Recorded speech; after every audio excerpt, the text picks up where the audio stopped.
Hey guys, Jason Mackey with your 1 Minute Penguins update for Monday, November 16th. We're post-practice here at Kessel Energy Center. What we learned from practice today was that 5 guys were not there. Patrick Hornquist was one of them. Nick Bonino, Rob Scuderi, Matt Cullen, and Daniel Sprong. Basically, from what Mike Johnston said, it was sickness, if you want to call it that, a flu, under the weather. Their status for Tuesday's game against the Minnesota Wild is still unknown.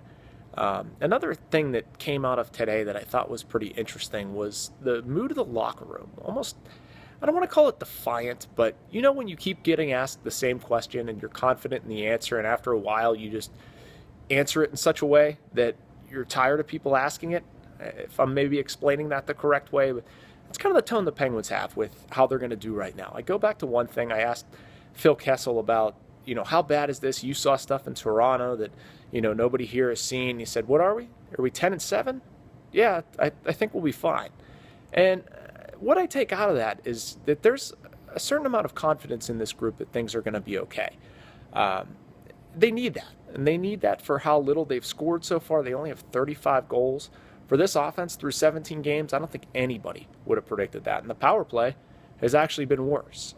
But there's a lot of confidence, and that was my number one takeaway from the dressing room today, that this thing will get fixed. I outlined kind of how that's going to happen in the paper tomorrow. I pull 7 numbers from waronIce.com about what they're generating, their shooting percentage, their face-offs, and you can kind of draw your own conclusions where the Penguins need to improve.